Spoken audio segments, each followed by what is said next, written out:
dentista di Siri. Vi siete dichiarati pronti a costruire la nazione sarda, ma cosa vuol dire e come?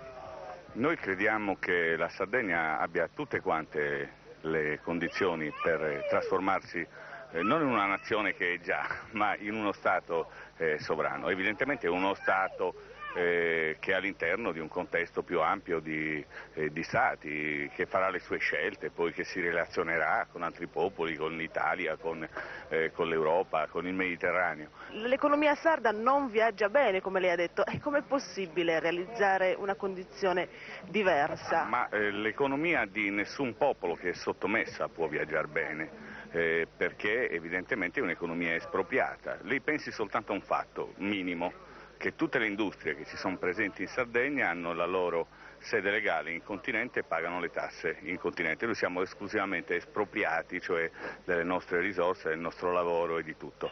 Evidentemente un'economia sana, un'economia che può marciare, che può essere competitiva con le altre, relazionarsi con le altre, perché noi non puntiamo all'autarchia evidentemente, ma a un'economia di scambio, è esclusivamente un'economia che trova in se stessa le forze per il proprio sviluppo. Noi sosteniamo che la Sardegna è ricca di straordinarie risorse umane, finanziarie, minerarie, di ogni genere, e che su queste risorse può costruire finalmente il suo destino in termini evidentemente nuovi.